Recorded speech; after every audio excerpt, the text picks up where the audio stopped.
Well, hello, Hannah. Thank you so much for sitting down and talking with us today. I'm so excited because you have an adorable Frenchie named Potato, and I can't wait to learn more about him.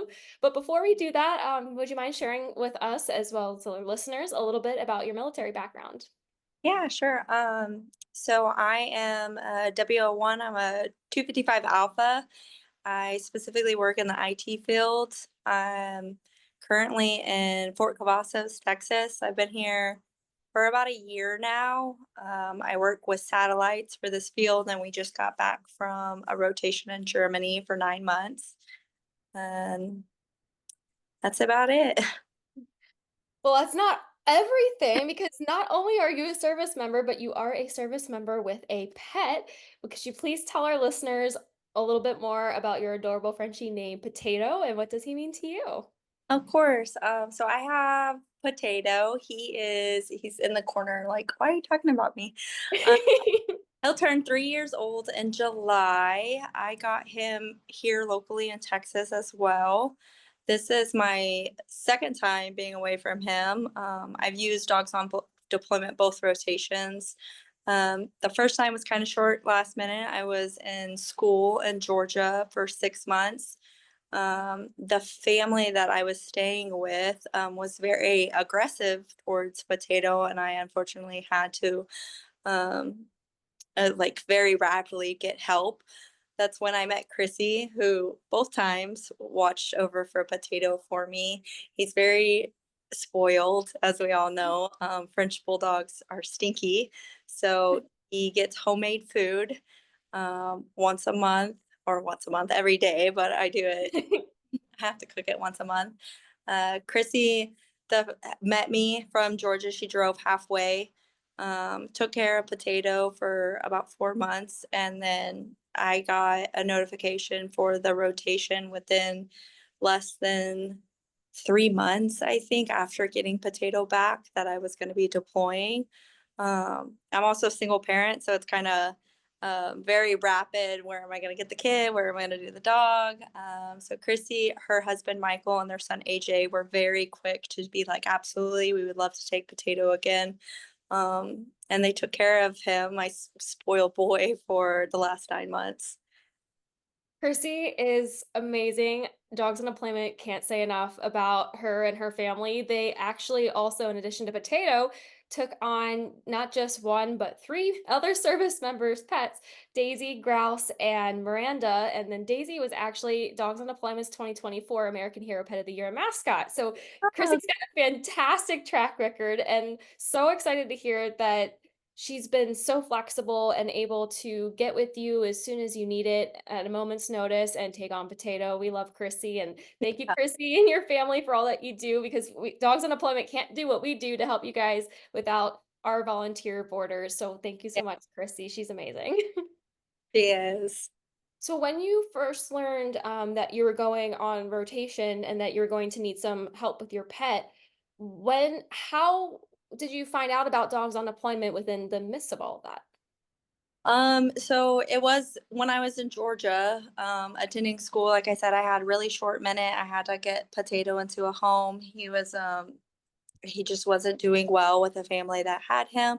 I reached out frantic to his breeder, crying. I didn't know what to do. I didn't want to rehome him. French bulldogs are very they love who they love, and then they're kind of grumpy towards anybody else. So I was very worried about him going to somebody, with it being like the second time that it would be his third time that he moved within the year. Um, his breeder that I had reached out to immediately told me about Chrissy. She knew her personally through school. Chrissy reached out to me, and I expressed my concerns. Potato's a grumpy. He's 3, but he's got the mannerisms of a 10-year-old boy that's very stubborn in his way. Um, a little about Potato, he does like his foods. He started to display um, anger towards food handling, which I was very concerned because the family that I was with had a 1-year-old baby. Um, and so I was really worried about those mannerisms developing into worse. And Chrissy was great about working with him on his food, his kennel, um, and just meeting me while I was in school was like a great opportunity for me to be able to do. So that's how I met her. That's so cool that, we hear all these stories of different ways that people have found out about dogs on deployment, and that's amazing and why we always try to emphasize to our supporters, please feel free to talk about us with whoever you think might need it because in circumstances like this, you never know when you're going to come across someone who does need it. Yeah, definitely. So, were there any updates or moments that helped you feel connected to your grumpy little old man while you were away?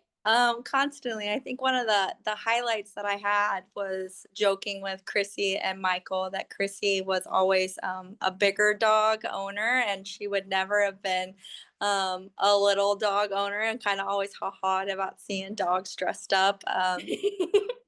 Became a thing that Chrissy every holiday would go and buy Potato a sweater.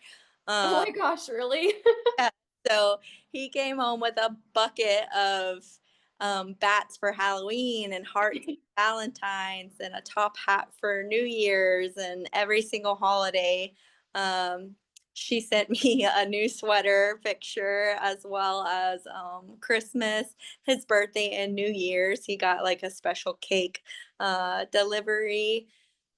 Being able to receive videos and pictures definitely like helped with separation. I was really worried about reintegrating once I got home with him, and they kept him very active, which was great. He got a 45-minute walk a day at a Oh my minute. gosh, that's a lot for a little guy.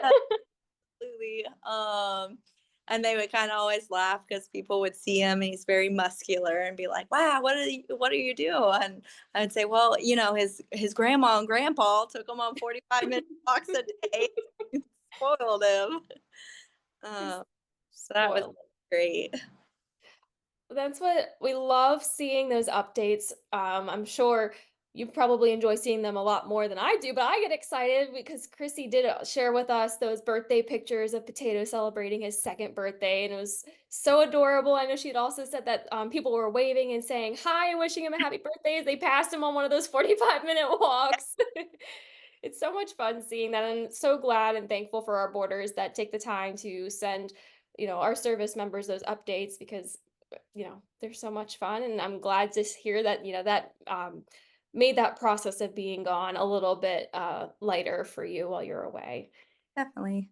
And Potato, you talked about you were a little bit worried about that reintegration process with him once you did return. What was it like with finally being reunited with him, and how did he feel when he saw you? So it was great. Chrissy and her husband took the time to set up like a welcome home with balloons and a banner. I walked in through the door and immediately Potato is a runner. So if you're not quick with the door, he'll be gone. Uh, and so he came and he jumped and was all over, very excited, very confused because he loves Chrissy and loves mom. He was like, like I got both of my girls. Who do I say hi to first? Person. So that was really amazing. And since being home, it's been great. I was really worried when I came home because I was going on to on post housing.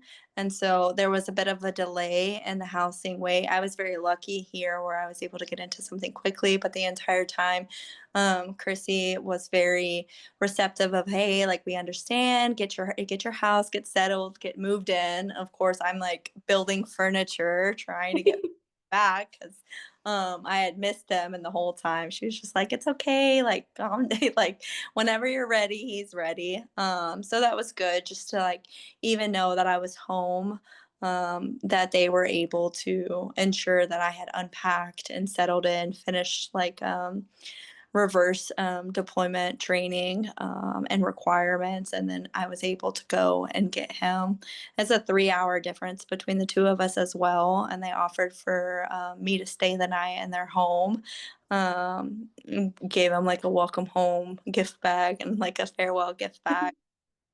Loaded up my car with pool and toys and sweaters. Day. And so it was awesome to not have to rush a 6 hour trip with a dog that I hadn't seen in, the last 9 months. So I'm very thankful for that as well. Well, it sounds like to me that Chrissy and her family was so accommodating. I wish I could meet all of you in person, because, I just wanna give them all a big hug. Our boarders are so supportive, and Chrissy is just one of many examples of those that go above and beyond, not just because, like, we don't expect them to by any means, but they do because they love your pets like family and they treat them like family. So Absolutely. that being said, for Chrissy, who cared for Potato, what would you have to say to her about this experience? And then what would you say to someone else who might be considering about becoming a boarder and taking on a military pet like Potato? Yeah, absolutely. So Chrissy, I will continue to express my thanks, my gratitude.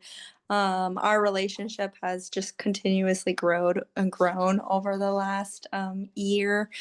Her and her family are great to me. I cannot express that, Potato is like a son to me. He's an additional child. And that without her and her family and taking the time and the care that they had, like it would have just been like, yeah, you have the fear of like having to rehome your pet if you don't have anyone that's willing to or able to take the time to care for your dog, your cat, whatever it may be. If they have special requirements that they need, which was one of the biggest things I worried about with Potato. And they were so compassionate to his mannerisms and helped tremendously with him being able to be comfortable with children again. So I'm gratefully thankful for that.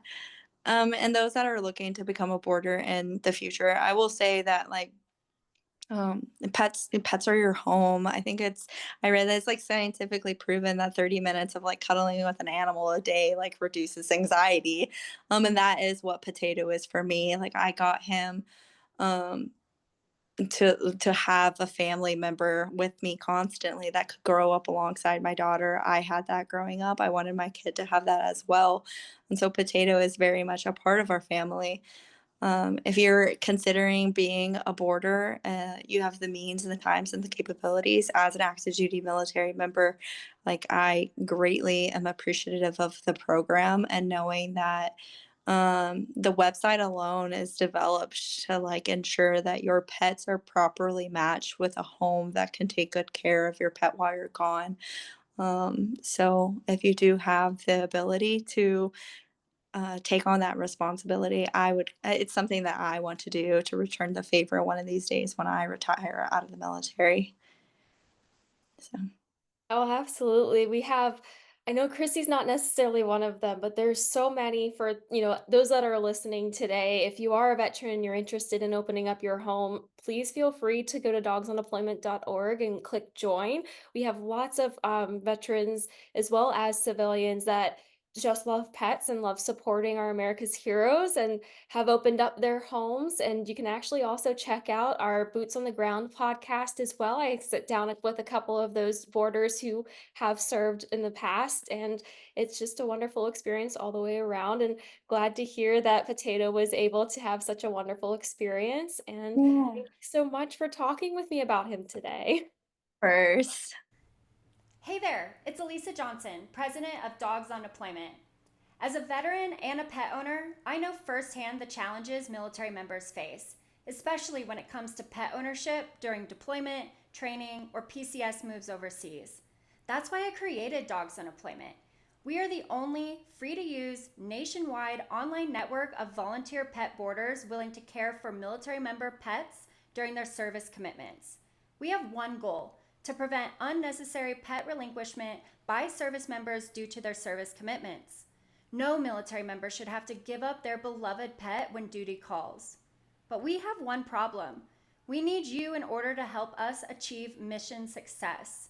If you support the troops and love animals, you can sign up to volunteer to board one of our pets in need or make a donation online to support our Hero Pet Boarding Network. Don't wait. Visit dogsondeployment.org to get started. And don't forget to follow us on social media too. And hey, just because we're called Dogs on Deployment doesn't mean we don't help cats too. I've got dogs, cats, and even chickens, and through our network, we've helped every type of pet. So don't wait. Visit dogsondeployment.org today to support your troops and their pets.